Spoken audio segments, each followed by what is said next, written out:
बिस्मिल्लाहिर्रहमानिर्रहीम। अच्छे लोगों और प्यारे लोगों, राज दुलारे लोगों, आंखों के तारे लोगों, अख्तर अब्बास का सलाम पहुँचे। आज अफ़ीफ़ा अब्दुर्रहमान ने क्या खूबसूरत सवाल किया है। सवाल तो शायद उन्होंने शरारतन किया।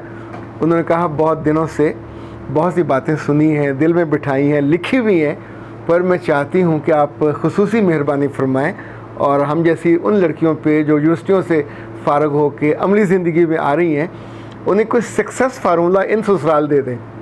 अच्छा, इस बात को वैसे तो मजाक में भी टरखाया जा सकता था, पर मैंने इस पर सीरियसली सोचा तो 10 पॉइंट ऐसे इसे कहते हैं चॉक डाउन किए, शॉर्ट लिस्ट किए, ताकि एक फार्मूले के तौर पे आपके सामने आ जाए। जब भी किसी बेटी को, वो छोटे शहर में हो बड़े शहर में हो, बहुत पढ़ी लिखी हो या कम पढ़ी लिखी हो, ये सब पे लागू हैं, मुस्तमल हैं, इस्तेमाल शुदा हैं, आजमूदा हैं, आजमाए हुए हैं। जितने पुराने बुज़ुर्ग थे, चाहे वो दादे थे, दादियाँ थीं, नाने थे, नानियाँ थे, उनमें जो जो साहिब फ़हम थे, साहिब अक़ल थे, कभी अपनी माओं से पूछिए, कुछ बातें वो ज़रूर बताते थे। उन बातों को भी मैंने शामिल किया है, अपने मुशाहदात को भी शामिल किया है, ख़ुद अपनी ऑब्ज़र्वेशन और अपनी पसंद को भी शामिल किया है। चूँकि जब मैं लोगों को हल बताता हूँ तो जब तक आप उसमें ख़ुद शामिल नहीं होते, आपकी पसंद या आपका आजमाया हुआ ट्रिक उसमें शामिल नहीं होता, चीज़ें बहुत सॉर्ट आउट नहीं होते। सो पहली बात याद रखिएगा, जब भी आपकी शादी हो, किसी भी उम्र में हो, छोटी उम्र में हो या बड़ी उम्र में हो या काफ़ी बड़ी उम्र में हो, मोहब्बत की हो, गैर मोहब्बत की हो, जब हो गई तो पहली बात इसको दिल से मान लें कि अब हो गई है। फिर पिछली बातों को याद नहीं करना। अब जब हम यहाँ पहुँचे हैं तो यहाँ पहला काम ये है, ढेर सा देखो, जो चीज़ें हो रही हैं उनको गौर से देखें। आपकी सास क्या करती है, क्या पकाती है, कैसे बनाती है, किस तौर पे वर्ताती है, मेहमानों के आने पे मैनरिज्म क्या होता है, किस बहन के आने पे ज़्यादा एक्साइटमेंट का इजहार होता है, किस भाई के आने पे ज़्यादा खुशी का, ज़्यादा एहतमाम होता है, अब्बा के साथ सलूक कैसा है, अम्मा का सलूक कैसा है, कौन मजलूम है, कौन जालिम है। इन चीज़ों को आपने देखते जाना है और अपने हाफजे में, नेहा खानाए दिल में छुपाते जाना है, रखते जाना है, ताकि आप उनका एनालिसिस कर सको। आने वाले बरसों में इन्हीं के मुताबिक आपने अपनी प्रायोरिटीज़ तय करनी है। जो कुछ देखा है ये अपने दिल में जमा कर लिया। ओके, दूसरा काम ये करना है कि ससुराल में जो आपके पास से गुजरती हुई बात, उसको सुनिए। साथ के कमरे में हो, चाहे किचन में हो, चाहे जहाँ मेहमान बैठे हों, क्योंकि शुरू के दिनों में तो मेहमान खूब आते हैं। इन सब बातों को सुने, देखें, सुने। तीसरा काम ये करना है कि ये काम करते हुए कोई आपको देख ले तो फिर क्या करें, झींपना नहीं है, शर्मिंदा नहीं होना, वहाँ से भागना नहीं है। एक मोहब्बत भरी मुस्कुराहट की फुहार यहाँ से वहाँ तक, जैसे वो ये जो प्लास्टिक का पाइप होता है ना, उसमें पानी की आप ज़रा से आगे करते हैं, ऐसे फुहार मारते हैं तो उस फुहार में कहना कुछ नहीं है। आपके देखने सुनने के, चाहे वो ज़्यादा आप कर रहे हों तो ये माफ़ी हो जाएगी। मुस्कुराना ये लाजिम इंग्रेडिएंट है। आप ज़्यादा पढ़े लिखे हैं और कम मुस्कुराते हैं तो आपका बसना मुश्किल हो जाएगा। बदतमीज़ है, बदतहज़ीब है, मुतकब्बर है, समझती क्या अपने आप को। और कम पढ़ी लिखी है तो जाहिल है, इसे तो मुस्कुराना नहीं आता, ये तो हर वक्त पता नहीं किसको कौन में घुसी रहती है, डरी हुई भेड़, बतख, जो भी नाम है वो आपके रखेंगे। सो मुस्कुराना लाजिम है। चौथी बात, और चौथी बात इन चारों से जुड़ी हुई है, जितने वहाँ मुस्तकिल मेंबर हैं, हॉस्टल के, घर के, आपके साथ के कमरों के, उनकी लड़कियों को दोस्त बनाइए, उनके बच्चों को दोस्त बनाइए। आपके पर्स में, आपके कमरे में चॉकलेट, टॉफ़ियाँ, सैंडविचेस और ये जो छोटे छोटे होते हैं, केक, सब हमा वक्त होने चाहिए। चाहे अपने मियाँ से मंगवाएं, चाहे अपने भाई से मंगवाएं। अभी तो काम और आसान है, एक फ़ोन कीजिए, वो भागा हुआ आएगा पांडा और आपको दे जाएगा। और ये कभी कभी उनकी माओं के सामने दीजिए और उस वक्त तारीफ़ करके दीजिए। अकेले में भी दिया जा सकता है, पर हमारी अम्मा कहती होती थी, अकेले में किसी बच्चे का मुंह चूमा तो क्या चूमा, मुंह तो हमेशा उसकी माँ के सामने चूमना चाहिए था।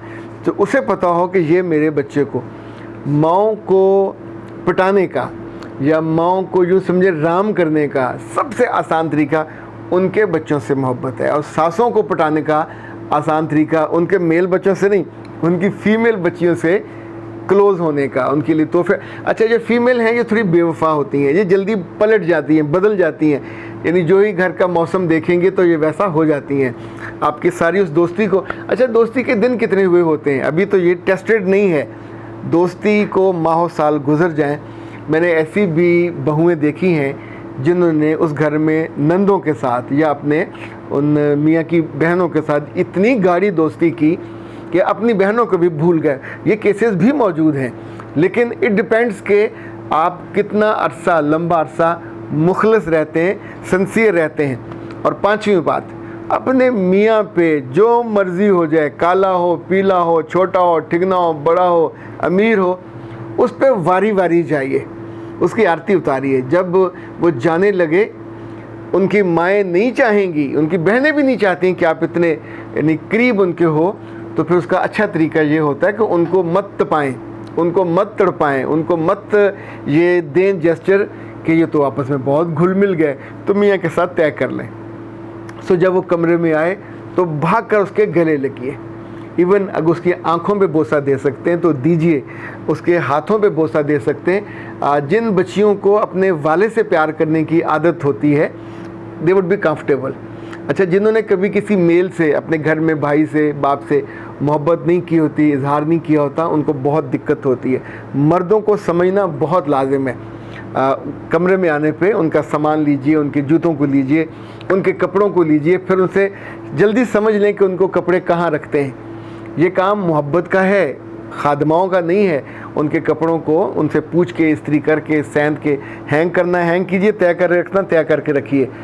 वो साथ जाते हुए कुछ लेके जाते हैं तो जल्दी आते हैं, तो खाना क्या देना है। इनफैक्ट माँ की तरह वारी वारी जाइए, पर ये सबके सामने नहीं करना। जाते हुए कोई इशारा तय कर लें। आमतौर पे मर्दों को भी अगर उनकी बीवियाँ मोहब्बत से आँख का इशारा करें तो कोई शरारत ज़रूर करनी चाहिए। उस आँख के इशारों में शाम की मीटिंग का इशारा भी हो सकता है, उन आँख के इशारों में कुछ ऐसा डबल आँख भी आप कर सकते हो। ट्राई करके देखें किस पे उसके दिल में गुदगुदी होती है। सो ये 5 काम ससुराल में लाजिम करने हैं, ये सक्सेस फार्मूला है। और 5 काम अब हम वो करने लगे हैं जो आपने नहीं करने, हर सूरत में नहीं करने, किसी सूरत में नहीं करने। इनसे बच जाओगे तो आपका सक्सेस का रेट इंशाल्लाह 100% ना सही 99.99 तो हो जाएगा। पहली बात, जो कुछ आपने देखा, जो कुछ आपने सुना, नहीं बयान करना। यानी ससुराल की बात ससुराल में, घर में नहीं जाएगी। कमरे की बात कमरे में, कमरे से बाहर नहीं जाएगी। आपके अम्मा अब्बा के यहाँ जो कुछ होता था वो वहाँ की बात है, ससुराल में नहीं आएगी। मेरी अम्मा ऐसी थी, मेरे अब्बा शॉपिंग ऐसे करते थे, ऐसे कराते थे, हमें वहाँ लेके जाते थे। वहाँ की जितनी भी तारीफ़ करेंगे ये आपके लिए सर दर्द बन जाएगा।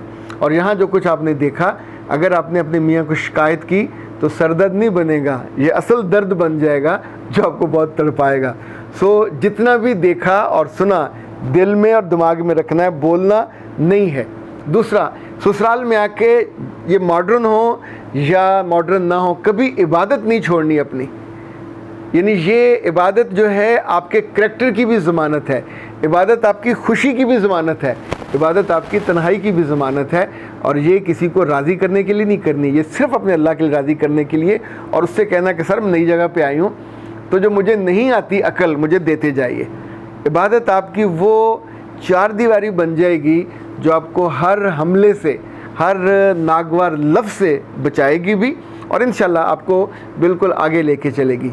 और अगली बात जो आपने यहाँ नहीं करनी वो ये है कि पीछे लोगों से राब्ते नहीं करने, ना दोस्तों से, ना कज़नों से, ना क्लास फेलो से। बहुत राब्ते थे, बड़ी मोहब्बत थी, पहले साल, 6 माह, 2 साल अगर बिल्कुल नहीं करते तो इन राब्तों को कुछ नहीं होगा। राब्ते अगर मोहब्बत हो मरती नहीं है, ताल्लुक़ हो मरता। मैं मेल ताल्लुक़ की बात नहीं कर रहा, आपकी दोस्तों का। आप हर मियाँ माइंड करता है, हर सास माइंड करती है, हर नंद माइंड करती है कि भाभी अपने पिछलों को भूलती नहीं है। सो जब आप अपनी अम्मी अब्बा के यहाँ जाया करें, अगर बहुत ज़रूरी हो तो वहाँ बंदा फ़ोन पे कर, लेकिन वहाँ भी अपने ससुराल की कहानियाँ बयान नहीं करनी। और आखिरी से पहली बात, सीखने से कभी इनकार नहीं करना। वहाँ का खाने का पैटर्न और है, मिर्च नमक का पैटर्न और है, मेहमानदारी का पैटर्न और है, उसको सीखो और अपनी सास को लुकमा लुकमा करके खा जाओ। मुमकिन है वो आपको हांडी करने ना दे, नो प्रॉब्लम, वहाँ के साथ बैठे। मुमकिन है कोई जिठानी इतनी ताकतवर हो, गलबे वाली हो, और वो आपको करीब ना आने दे, तो भी समझें और उसकी पार्टी में शामिल हों।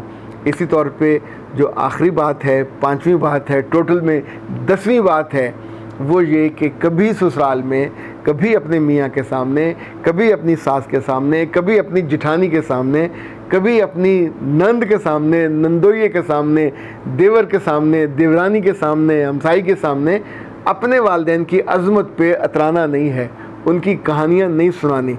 इनमें से ये कहानी किसी को हज़म नहीं होती, और जो खाना हज़म ना हो, जो कहानी हज़म ना हो, ज़ाहिर वो बदहज़मी करता है और आपके लिए बहुत सारे मसाइल पैदा करता है। ये वो सक्सेस फार्मूला है जो ससुराल में कारगर रहता है, कामयाब रहता है। मैंने सैकड़ों नहीं हज़ारों बेटियों को इन पे अमल करते हुए अपनी ज़िंदगी को सुकून से लेके चलते देखा है। आप भी आज़मा देखें, और जिसने नहीं मानना तो उसके लिए तो फिर मैदान खुला है, आप अपनी मर्ज़ी से भागें, जहाँ जहाँ जी कहेगा गिरने का वहाँ गिरिए, या कोई और गिरा दे तो फिर रोते हुए नम आंखों से पलट के मेरी तरफ देखिए। मैं कोई ना कोई इसमें बात आपके हाथ में पकड़ा दूंगा ताकि आपकी ज़िंदगी सीधी हो जाए और आपको ज़ख्मों पे फिर पहा भी रखा जा सके। अख्तर अब्बास को दीजिए इजाज़त। अस्सलाम वालेकुम।